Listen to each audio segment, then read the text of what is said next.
जननी जन्म सौख्यानां वर्धने कुल संपदां पदवी पूर्व पुण्यानां लिख्यते जन्म पत्रिका आदित्याय च सोमाय मंगलाय बुधाय च गुरु शुक्र शनिभ्यश्च राघवे केतवे नमः வேயிரு தோழி பங்கன் விடமுண்ட கண்டன் மிக நல்ல வீணை தடவி மாசரு திங்கள் கங்கை முடிமேல் அணிந்த என் உளமே புகுந்த அதனால் ஞாயிறு திங்கள் செவ்வாய் புதன் வியாழன் வெள்ளி சனிப்பாம்பு இரண்டு முடனே ஆசரு நல்ல நல்ல அவை நல்ல நல்ல அடியார் அவருக்கு மிகவே. உலகெங்கும் வாழக்கூடிய நெக்ஸ்ட் ஜென் நேயர்கள் அனைவருக்கும் வணக்கம். நான் உங்கள் மக்கள் ஜோதிடர் மருத்துவ ஜோதிடர் டாக்டர் வி ராஜ்குமார் சிவாச்சாரியார் பேசுகிறேன். எல்லாரும் எப்படி இருக்கீங்க? நலமா இருப்பீங்க நம்புறேன். இந்த வார ராசி பலன் நமக்கு எப்படி இருக்கு, என்னென்ன சூழ்நிலைகள் இருக்கு, ஏற்றத்தாழ்வுகள், நிறைய விஷயங்கள் நம்ம தெரிஞ்சுக்க போறோம். ஏன்னா இன்னைக்கு இருக்கக்கூடிய காலகட்டத்துல பயமா இருக்கு. ஒரு நாளும் நம்ம கடத்துறது இன்னைக்கு இப்ப பாருங்க, இப்பதான் ஜனவரி மாசம் பிறந்த மாதிரி இருந்தது, அடுத்தது ஏப்ரல் வந்தது, இது ஆகஸ்ட் முடிய போகுது. இன்னும் 4 மாசம் ஆச்சுன்னா முடிஞ்சு போச்சு. இந்த 2026 முடிஞ்சு போச்சு, அடுத்த 2027 ஆரம்பிக்க போறது. அந்த அளவுக்கு அவ்வளவு ஃபாஸ்டா சுத்தின்னு இருக்கு. அப்போ இன்னைக்கு நம்ம காலகட்டத்துல, இன்னைக்கு இந்த வருஷத்துல நம்ம என்ன சாதிச்சோம், இந்த வருஷத்துல நம்ம என்ன பண்ணினோம், நமக்கான வாழ்க்கையை நாம் வாழ்ந்தோமா, நமக்கான விஷயத்தை நம்ம செய்தோமா, இதெல்லாம் நீங்க கண்டிப்பா பார்க்கணும், தெரிஞ்சுக்கணும். அதற்காகத்தான் வார ராசி பலன். இந்த வாரம் இப்ப இந்த வீடியோ நீங்க பாக்குறீங்கன்னு சொன்னா இந்த வாரம் நமக்கு இப்படிதான் சுவாமி இருக்கும்னு சொல்லியிருக்காரு. சோ இதுக்கு தகுந்த மாதிரி நம்ம இருப்போம், பிளஸ் மைனஸ். சோ இப்படித்தான் இருக்கணும். ஒரு மைண்ட் செட் பண்ணிட்டீங்கன்னா எல்லாமே நல்லதுப்பா. அதனாலதான் நான் இன்னைக்கும் சொல்றது, என் மக்களுக்கு நான் சொல்வது இதுதான், நல்லா இருக்கணும், எல்லாரும் நல்லா இருக்கணும். அதனாலதான் அடிக்கடி சொல்லுவேன், இன்பமே சூழ்க எல்லோரும் வாழ்க, எல்லாரும் நல்லா இருக்கணும். சரிங்களா? வாழ்க வளமுடன். கடைசி வரைக்கும் வீடியோ ஸ்கிப் பண்ணாம பாருங்க. நான் உங்களோட இருக்கேன். ஏதாவது ஒரு டவுட்னா இம்மீடியட்டா எனக்கு கால் பண்ணி, எந்த கவலையும் படாது, இம்மீடியட்டா ஒரு போன் பண்ணி ஒரு அப்பாயின்மெண்ட், சுவாமி நான் உங்ககிட்ட பேசணும், சுவாமிகிட்ட உடனே நான் பேசணும், உடனே எனக்கு கால் பண்ணி பேசணும், உங்க ஜாதகத்தை அனுப்புங்க, எப்படி இருக்கு, என்ன செய்யணும், என்ன செய்யக்கூடாது, இனி அடுத்த வரக்கூடிய 10 வருஷம் நமக்கு எப்படி கிளீனா எல்லாமே தெரிஞ்சுக்கோங்க. பார்த்துக்கலாம் வாங்க. கன்னியா ராசி நேயர்களை, கணக்கு பார்த்து நடப்பவர்கள் நீங்கள், இந்த வாரம் ஒரு கணக்கு தவறும். கணக்கு பார்த்து பண்ணிட்டு இருக்கீங்க, ஆனா இந்த வாரம் ஒரு கணக்கு தவறுறது அப்படின்னு சொல்றது, அது ஒரு பெரிய விஷயமா மாறும். சோ கொஞ்சம் பார்த்து எப்ப என்ன செய்யணுங்கிறது கொஞ்சம் இந்த வாரத்துக்கு கொஞ்சம் பார்த்து பண்ணுங்க. குணம் பாத்தீங்கன்னா உங்களுக்கு, அதாவது ஒழுங்கு, இப்படிதான் இருக்கணும், கரெக்டா இருக்கணும் அப்படின்னு எனக்கு பகுத்தறிவு, பர்ஃபெக்ஷன், டீட்டெயில் ஓரியன்டட் அணுகுமுறை எல்லாமே உங்ககிட்ட எல்லாமே இருக்கு. ஆனா கரெக்டா இப்ப நீங்க எது செஞ்சாலும் கரெக்டா பண்ணுங்க, அது உங்களுக்கு சக்சஸ்ஃபுல்லா வரும். பண விஷயத்திலும் சரி, எல்லா விஷயத்திலும் சரி, எல்லாம் கொஞ்சம் கொஞ்சம் மனசுமைகள், ஸ்ட்ரெஸ், டிப்ரெஷன், ஃப்ரஸ்ட்ரேட்டர் எல்லாம் இருக்கதான் இருக்கும். எல்லாத்தையும் சமாளிச்சுட்டு வரணும். அதுதான் கன்னியா ராசி, வேற வழி இல்லை. உத்திரம், ஹஸ்தம், சித்திரை 1-2 பாதம் வரைக்கும் கன்னியா ராசி இப்படிதான். சோ கொஞ்சம் பார்த்துக்கோ.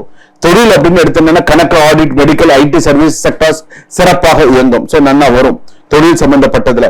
வேலை, அதே போல வேலை சுமை அதிகரிக்கலாம், ஆனால் உங்கள் திறமை நிரூபிக்கும் சந்தர்ப்பம் அதிலேயே இருக்கும் அப்படின்னு சொல்லலாம். செலவுகளை வகைப்படுத்தினால் சேமிப்பு உருவாகும் அப்படின்னு சொல்லுது. சிறிய குறைகளை பெரிதாக்காமல் விட்டு கொடுப்பது நல்லது. சரி பரவாயில்ல, ஒரு குறையை காண்பதை விட விட்டு கொடுத்து சரி பரவாயில்ல, அப்படியே கொஞ்சம் அப்படியே போயிடுங்க, கொஞ்சம் தப்பு கிடையாது. அதே போல குடும்பத்துல கூட பாத்தீங்கன்னா தம்பதிகள் துணையின் செயல்களை அதிகமா அனலைசிஸ் செய்வதை தவிர்க்கும். இப்படி செஞ்சா நல்லா இருக்கும், இப்படி அனலைஸ் பண்ற, அதெல்லாம் வேணாம், நடக்கிறது நடக்கட்டும் அப்படின்னு போட்டு. அதாவது எப்போதுமே திருமணம் கூட பாத்தீங்கன்னா பிராக்டிக்கல் மைண்டட் பார்ட்னர் கிடைக்கும் வாய்ப்பு உண்டு. நல்ல ஒரு கன்னியா ராசிக்கு ஒரு மனைவி அப்படிங்கிறது எப்படி இருக்கணும் அப்படின்னு கேட்டா பிராக்டிக்கல் மைண்டட் பார்ட்னரா இருக்கணும். அதுதான் நல்லது அப்படின்னு சொல்றாங்க. மறுமணம் கூட குடும்ப நிபந்தனைகளோட உண்மையான கம்பபிலிட்டி முக்கியம் அப்படின்னு சொல்றது. சோ மறுமணம் கூட நிபந்தனைகள் இருக்கக்கூடாது, ஆனா கரெக்டா எப்படி செய்யணுங்கிறத பார்த்து பண்ணணும். தேர்வில் கான்சென்ட்ரேஷன் அதிகரிக்க வேண்டும். படிப்பு, மாணவிகள், சொத்து அப்படிங்கிறதுக்கு லீகல் வெரிஃபிகேஷன் மிகவும் அவசியம். விவாகரத்து ஆவணங்கள், தேதி, ஒப்பந்த நிபந்தனைகளை கவனமாக பார்க்க வேண்டும் அப்படின்னு சொல்லியிருக்கு. கடன், பழைய அவுட்ஸ்டாண்டிங் தொகைகளை ஒழுங்குபடுத்தக்கூடிய நேரம் வந்தாச்சு அப்படின்னு சொல்றது. அடுத்ததாக கலைத்துறை அப்படின்னு எடுத்தோம்னா எடிட்டிங்ல, ரைட்டிங்ல, டெக்னிக்கல் ப்ரொடக்ஷன்ஸ், டிசைன் போன்ற பின்னணியில் பணிகளில் திறமை வெளிப்படும் கலைத்துறையில இருப்பவர்களுக்கு அப்படின்னு சொல்றது. அதே போல share market, research based investment நல்ல பொருத்தமானதாக இருக்கும். செரிமானம், உணர்வு, நேரம் போன்றவற்றில் ஒழுக்கம் தேவை. சாப்பிடுறதுல கண்ணா பின்னான்னு சாப்பிடுறது, 2 மணிக்கு 3 மணிக்கு சாப்பிடுறது, நைட்டு 1 மணி 2 மணிக்கு சாப்பிடுறது, இதெல்லாம் வேண்டாம். இன்னொன்னு நான் முக்கியமா சொல்றது, கன்னியா ராசி எங்கேயாவது மது குடித்து விட்டு எங்கேயாவது போறது, விபத்து ஏற்படுத்தி அது மூலமா சில பிரச்சனைகள் வரதுக்கான வாய்ப்பு இருக்கு. அந்த மாதிரி போய் எதுலையும் மாட்டிக்காது. சோ கரெக்டா பார்த்துக்கோ, கொஞ்சம் பிரச்சனை இல்லாமல் பார்த்துக்கோ. இல்லைன்னா அது விஷயமா 4 தலைவலி வரும். ஏற்கனவே கண்டகச்சனி நடக்குது, பார்த்து நடந்துக்கோ, எச்சரிக்கையா நடந்துக்கோ, அவ்வளவுதான். அலட்சியமான ஆவணப்பிழை அல்லது கணக்கு தவறான சிக்கலை உருவாக்குறபடி இருமுறை சரி பார்த்து எதுவா இருந்தாலும் பண்ணு.